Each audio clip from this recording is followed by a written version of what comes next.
campaign included the idea of dumping the greenback as the world's reserve currency, replacing it with an international currency. Thousands of people gathered to hear Barack Obama deliver key foreign policy speech on his current European tour. His vision for America's place in a new world order. Returning bets could be a risk to our nation. We've got to give them a stake in creating the kind of world order that I think all of us would like to see. And one of the ways it will drive the change is through global governance. I think a new world order is emerging. This is a hoax and a scam which is designed to transfer wealth and power from the private sector to the government sector and from the government of the United States to a world government. And those people who have been yelling, oh, the UN's going to take over global conspiracy theorists. They've been crazy, but now they're right. And who got hundreds and hundreds of banks, any bank that has access to the U.S. Federal Reserve's discount. Tell us who they are. No. You know, financial terrorism. They have the ability to tweak the knob. I am proposing that the Federal Reserve be granted new authority. The ultimate goal of the carbon tax and the cap and trade is to destroy production. This energy tax is the largest tax increase in American history. We're actually creating a global warming police. So number one, they can come in, the federal government can come in and inspect your house and send you the bill. We're setting up a global warming Gestapo. One of the things that if you talk to our generals, they are desperate for is a civilian counterpart to our military forces. I am fierce. And this is what I wear. Senator Barack Obama's presidential campaign is asking Missouri law enforcement to target anyone who lies or runs a misleading television ad. I've now been in 57 states. I think one left to go. The president, when he was in Europe last week, he met with the King of Saudi Arabia. He appeared to bow. President Obama today proposed something new, something called prolonged detention. Pre-crime is where people are arrested and incarcerated to prevent crimes that they have not yet committed.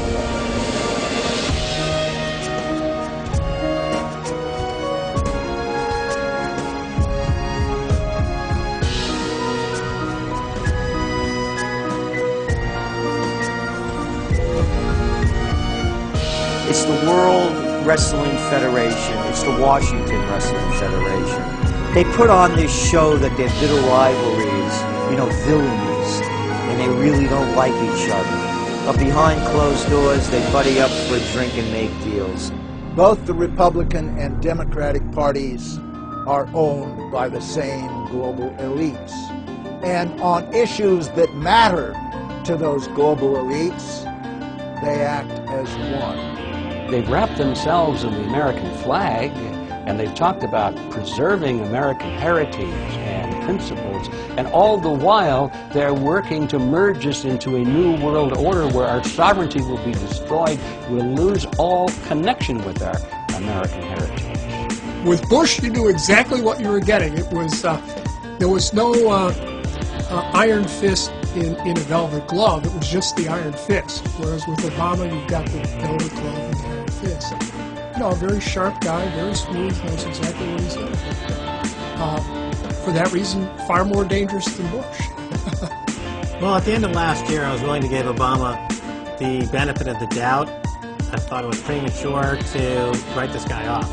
But now that he's been in office for a while, it's obvious that he is very tight with the Goldman Sachs and JP Morgans on Wall Street, and he is extremely compliant and pliant to the wishes of the large banks, going back to what we saw with Robert Rubin under the Clinton administration, changing laws in favor of the banks, and he's not doing anything to stop the banks. He's helping the banks continue to do what they were doing under Bush. So in fact, he's just a continuation of Bush on the subject of markets and finance, which is the most important part of his policy right now. People who voted for Obama wanted real change, and they're getting platitudes, they're getting a lot of nice talk, but nothing in the way of concrete change is taking place. In this town, business as usual. There's one puppet master that controls the left, and there's the same puppet master controls the right. They control the Republican Party, and they control the Democratic Party. this is not a party issue. This is not a left-right issue. The question is, who should government serve? And it should serve the people. In fact, government is just a tool of the dominant minority that uses economics and government law to enforce upon the public various mandates. The right-left paradigm in the U.S. and U.S. politics is taken directly from the commercial world and the corporate world. In the business world, you have Coke, Pepsi, you have McDonald's, Burger King, you've got AT&T and Verizon, you've got duopolies. And a duopoly gives the illusion of there being some competition and some choice. And it looks a little bit better than a monopoly. So, for example, in Communist Russia, if they had Communist Russia Red and Communist Russia Chartreuse, there would have been the illusion of choice and something akin to democracy in Russia. But they simply said, forget it, we're just going to go with red. In the U.S., they have this left-right paradigm, which, unfortunately, doesn't take them out of the hard, cold fact that there is no choice. There's no social justice. There's only one choice, which is to supply more rent to the rent seekers who have now taken the whole system hostage. We've seen the limitations on government whittled away. We have seen this erosion to the point where today it seems like nobody does care. And right now in Washington, D.C., we have seen a fall of the republic. If the United States doesn't have its Bill of Rights and Constitution, it doesn't exist anymore. It's just more real estate, more dirt. And that's what these global corporatists want. They want to completely dismantle the Bill of Rights and Constitution, and they're doing that right now. This is the fall of the republic. Our nation is dying. We, the people that live in this fine country, need to stand up, get involved, and take the system back. It's the Bill of Rights and Constitution that we owe allegiance to, not to a political party, and not to politicians that wrap themselves in the red, white, and blue, while at the same time they destroy everything that sacred flag stands for. So in the old days, you used to have this globe with 180 some odd countries, and a few of those countries had a lot of power, like the Soviet Union, the United Kingdom, and the United States at various times. But today, you might better look at that globe and say that it's surrounded by huge clouds swirling around the planet. They know no national boundaries. They don't follow any specific sets of laws, and these are the big corporations.